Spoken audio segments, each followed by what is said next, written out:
about Dakpo and Lightning Cap. Right, yeah. And so DrKBlaze, his name used to be DrKBlaze, and then he shortened it to DrKBlaze.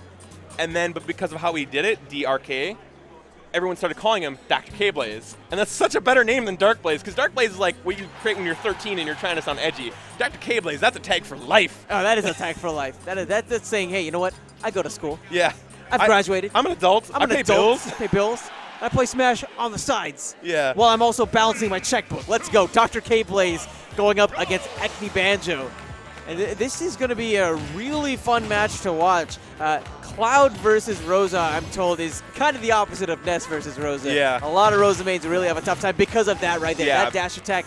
And that sent Luma flying. If that was a bit closer towards the sides, it would have taken Luma out of the picture entirely. But that's why maintaining stage control is so critical for EcneBanjo. So we got rid of Luma, and we have Limit on stage. So even though he's at a % deficit, that could change very quickly here. Really good. I mean, it's about what he makes of these 13 seconds. And EcneBanjo, he was just staying in shield for a long time. That time, actually going in with the grabs. He's trying to put on some pressure himself. Luma is back in play, and he has all the stage control. Oh no, he reads the air dodge, but he is living. Luma did not connect on that. The double connection, that definitely would have closed the stock out. No air dodge that time. Oh, tried to go for the up smash, but DrKBlaze landed on the platform and was able to put the shield up in time. But right there, Luma not even necessary. No, not at 173. Oh. So I guess, as much as I like DrKBlaze, EcneBanjo may be on another level still for him, but Cloud does kind of body Rosa in the, versus matchup. So let's see if he can leverage some of those advantages he has to make a comeback here. Again, it's so different what's on paper versus what's on screen. There goes Luma again. And the max range forward smash there, such a surprise, but it was so efficient at doing the first job he needs to win this game, which is just taking Luma out of the picture. And so one thing I'm seeing actually here from Dr. K is that even though he's getting rid of Luma, it doesn't seem like he's putting the pedal to the metal when he's gone. Exactly, because it's a two-step process. You can take Luma all you want, but if you don't do anything with these 13 seconds, then it's all for naught. Right. And he's been kind of content to charge limit and stuff like that, and that's not the aggressive type of play you need to. Like, Rosa isn't necessarily vulnerable without Luma, but she's definitely the weakest version of herself. Yeah, it feels like when I look at this, oh wow, that's it. Yeah, that's down tilt destroys Cloud. Yeah, he definitely saw the ESEM video on, on dealing with that recovery. But what I'm looking at when I see DrKBlaze is his mentality is not how do I win from here, it's how do I not lose from here. Yeah. And he's playing, I feel, a bit too passive whenever Luma is out of the picture. I get it. You need to respect your opponent.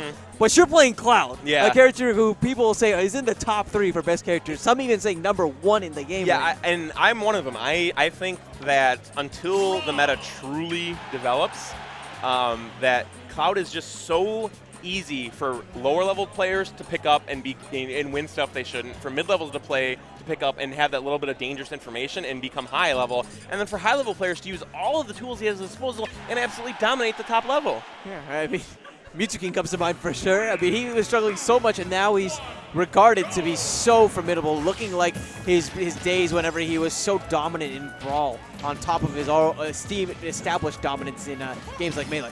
And so now we actually saw a character switch over to Rob, which is actually DrKBlaze's original main. He only switched to Cloud just recently. He's a little bit more comfortable with Rob, but, so far, not looking so good. Yeah, not so much. I mean, that's the first time he's actually been able to land an attack on his opponent in the second game. I really feel like that's the first time we've actually seen him even attempt an attack because he's been in hit stun so long. I mean, that's 30 seconds and only 7%. In contrast, EcneBanjo, during that time, was able to rack up over 100 and get the kill. So, unfortunately, I think that DrKBlaze may have a little bit more work to do, but, I like what he was doing with Cloud. Getting rid of Luma and stuff like that. He just has to up the aggression factor. Because right now, Rosa has a pretty good matchup, in my opinion, against Rob. Lots of hits, big-bodied Rob, as we saw in a problem with Pikachu. Same problem with Rosa. And also, Luma can interrupt a lot of what Rob wants to do. There was the Taco Bell right there. When he sent Luma out to try and stop Rob from fading away. That's what I was talking about. We didn't see it connect, but that's what it is. And you will hear all of Chicago, like if Knight's in the finals later, or if EcneBanjo gets it, you will hear all of Chicago shout out like Chalupa or Quesadilla or whatever because of the Taco Bell. I am a big fan of that nacho cheese chicken chalupa. I mean, don't get me wrong, Taco Bell, 60% of the time it's a mistake, but man, that 40%, dude. That 40%. How I feel about Taco Bell is that whenever I get it, it's always a mistake. And I feel like this character swap was the Taco Bell of decisions, man. I mean, it's always a mistake afterwards. At the time, it seems like a good idea, and then after, not so much. Yeah. Perfect allegory. It really was. So silly. Oh, man. So that was a quick 20. Guys, if you're not here, you messed up. You really did. The energy in the room is palpable. Like, everyone is buzzing around, getting to meet top players and playing high-level matches. Pools are well underway. Everyone's checking out the water park and the great restaurants that they have here. We have an arcade downstairs that's mega awesome. Oh. They have a giant Connect 4 board, which I want to fight you in later. Want to do that right now? I mean, our block just finished. Yeah, right. Our block just finished. Do we not? I think we have one more. No, it's actually, yeah, that was the last match. That was the last one. It was those 2-0s, man. They were just Yeah. a little bit too fast. We didn't get our full 2 hours. You know but what? And that's okay. Like, it was a great time commentating with you, man. I have to say that a year in the making, it was everything I thought it could be. it was great, dude. It was great. I'm so proud of how much this guy's grown. Make sure you follow him at Nightwing 2024. What happens in 2024? That's when Robin becomes Nightwing in one of the comics. And this man, my mentor, my friend, Attorney Locator's own JV. Follow him at jvarg1990.